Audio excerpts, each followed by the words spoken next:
Sejarah kebidanan.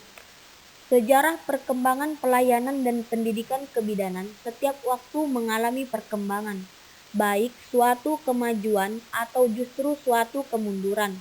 Perkembangan ini terjadi baik di Indonesia maupun di luar negeri.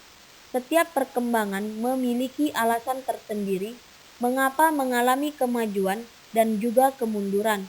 Perkembangan pelayanan dan pendidikan kebidanan di Indonesia tidak terlepas dari masa penjajahan Belanda, era kemerdekaan, politik atau kebijakan pemerintah dalam pelayanan dan pendidikan tenaga kesehatan, kebutuhan masyarakat, serta kemajuan ilmu dan teknologi.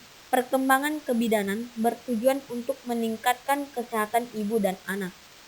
Manfaat dari belajar sejarah dapat mengetahui keadaan zaman dahulu, membandingkan zaman dahulu dengan sekarang, memilih dari praktik dan pengalaman masa lampau apa yang baik dan membuang apa yang kurang baik.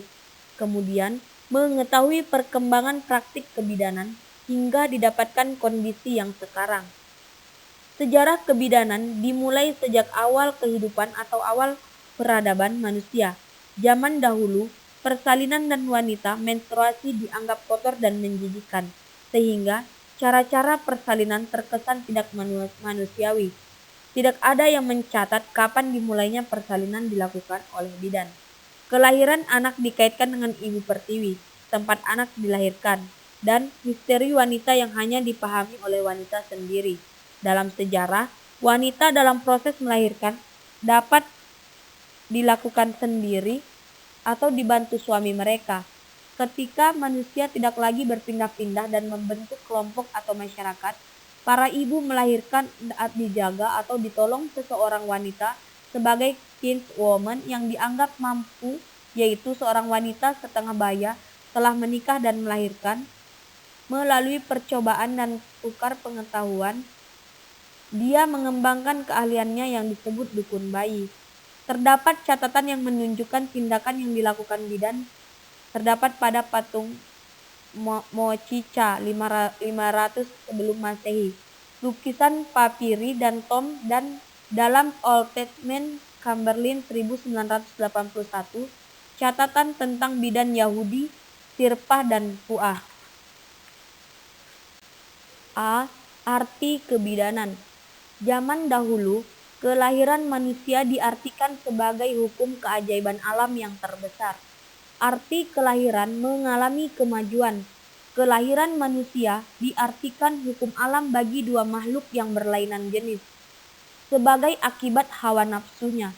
Dengan perkembangan pengetahuan yang lebih maju, kebidanan diartikan sebagai ilmu yang mempelajari kelahiran manusia, dari kandungan sampai melahirkan. Asal kata kebidanan adalah dari obstetrik atau obsto, yang berarti mendampingi. B.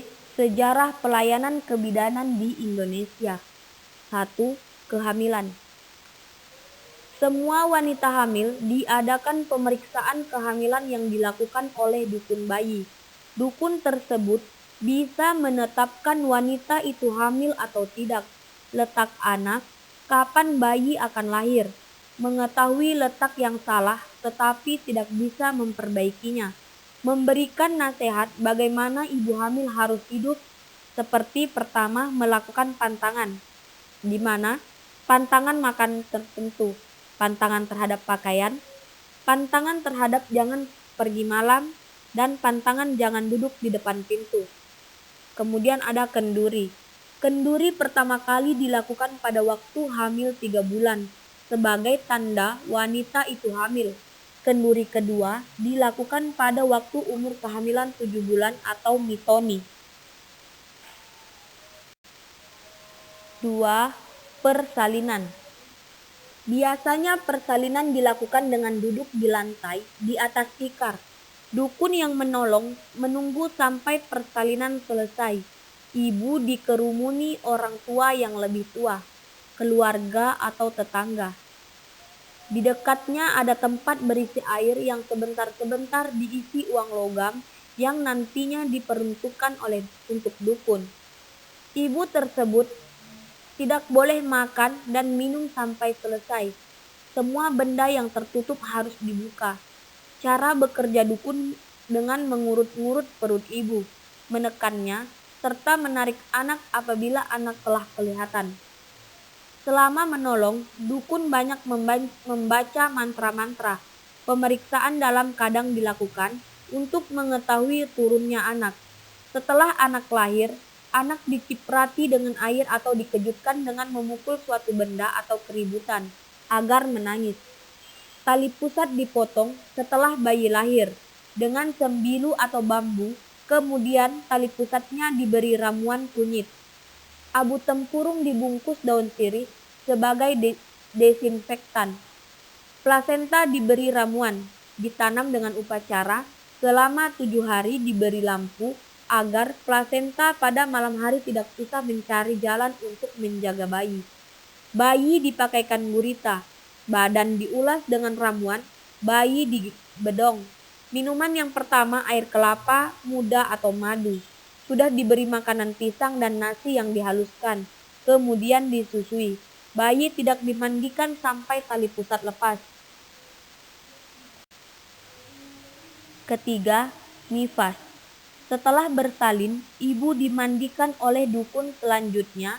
Ibu sudah harus bisa merawat dirinya sendiri. Lalu, ibu diberikan juga jamu untuk peredaran darah dan untuk laktasi.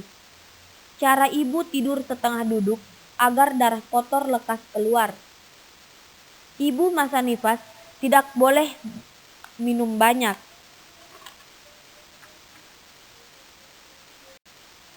Keempat, perawatan bayi.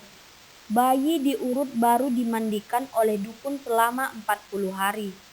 Ramuan tali pusat tiap hari diganti sampai putus. Tali pusat yang sudah lepas dibuat jimat atau obat. Bayi ditidurkan di samping ibu. Tidak boleh dibawa jauh dari rumah sebelum berumur 35 hari. Ubun-ubun besarnya ditutup tapel. Kemudian, kenduri pertama pada waktu anak baru dilahirkan. Kenduri kedua dilakukan pada saat bayi berumur 5 hari saat lepasnya tali pusat. Kenduri ketiga saat bayi berumur 35 hari, 7 bulan, dan 1 tahun. Mencukur anak yang pertama setelah anak umur 35 hari atau 40 hari. C. Perkembangan pelayanan kebidanan di Indonesia dan di luar negeri. Pada zaman pemerintahan Hindia Belanda, angka kematian ibu dan anak sangat tinggi. Tenaga penolong persalinan adalah dukun. Pada tahun 1807, zaman Gubernur Jenderal Hendrik Daendels, para dukun dilatih dalam pertolongan persalinan. Tetapi, keadaan ini tidak berlangsung lama karena tidak adanya pelatihan kebidanan. Pelayanan kesehatan termasuk pelayanan kebidanan yang hanya diperuntukkan bagi orang-orang Belanda yang berada di Indonesia. Kemudian, pada tahun 1849 dibuka pendidikan dokter Jawa di Batavia. Rumah sakit militer Belanda sekarang menjadi RSPAD Gatot Subroto.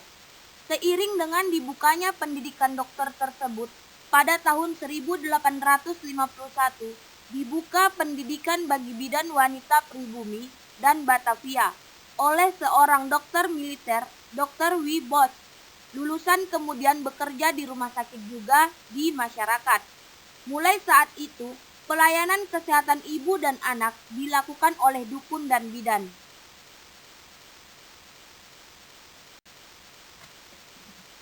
Pada tahun 1952, mulai diadakan pelatihan bidan secara formal agar dapat berlangsung sampai sekarang. Yang memberikan kursus adalah bidan. Perubahan pengetahuan dan keterampilan tentang pelayanan kesehatan ibu dan anak secara menyeluruh di masyarakat dilakukan melalui kursus tambahan yang dikenal dengan istilah kursus tambahan bidan atau KTB. Pada tahun 1953 di Yogyakarta yang akhirnya dilakukan pula di kota-kota besar lain seperti di Nusantara ini. Seiring dengan pelatihan tersebut, didirikanlah Balai Kesehatan Ibu dan Anak atau BKIA, di mana bidan sebagai penanggung jawab pelayanan kepada masyarakat, pemeriksaan bayi dan anak termasuk imunisasi dan penyuluhan gizi.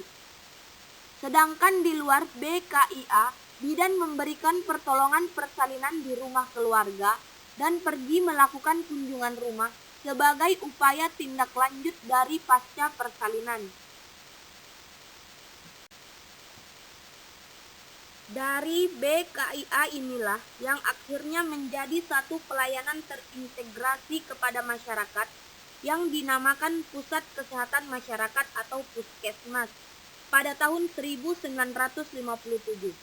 Puskesmas memberikan pelayanan di dalam gedung dan di luar gedung dan berorientasi pada wilayah kerja. Bidan yang bertugas di puskesmas berfungsi dalam memberikan pelayanan kesehatan ibu dan anak, termasuk pelayanan keluarga berencana, baik di luar gedung maupun di dalam gedung. Pelayanan kebidanan yang diberikan di luar gedung adalah pelayanan kesehatan keluarga dan pelayanan di pos pelayanan terpadu atau posyandu. Pelayanan di posyandu mencakup 4 kegiatan, yaitu pemeriksaan kehamilan, pelayanan keluarga berencana, imunisasi gizi, dan kesehatan lingkungan. Mulai tahun 1990, pelayanan kebidanan diberikan secara merata dan dekat dengan masyarakat, sesuai dengan kebutuhan masyarakat. Kebijakan ini melalui instruksi Presiden secara lisan pada sidang Kabinet tahun 1992 tentang perlunya mendidik bidan untuk penempatan bidan di desa. Adapun tugas pokok bidan di desa adalah sebagai pelaksanaan kesehatan KIA, khususnya dalam pelayanan kesehatan ibu hamil, bersalin, nifas, serta pelayanan bayi baru lahir, termasuk pembinaan dukun bayi. Dalam kaitan tersebut, bidan di desa juga menjadi pelaksana pelayanan kesehatan bayi dan keluarga berencana. Pelaksanaan sejalan dengan tugas utamanya dalam pelayanan kesehatan ibu. Dalam melaksanakan tugas pokoknya, bidan di desa melaksanakan kunjungan kesehatan pada ibu dan anak yang memerlukannya, mengadakan pembinaan pada posyandu di wilayah kerjanya, serta mengembangkan pondok bersalin sesuai dengan kebutuhan masyarakat setempat.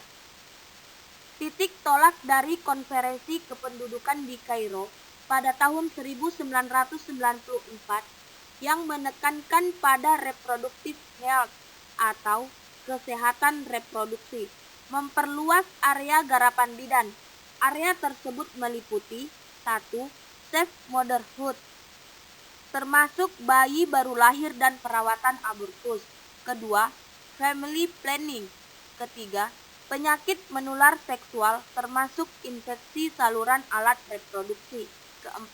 Kesehatan reproduksi remaja. Dan 5. Kesehatan reproduksi pada orang tua.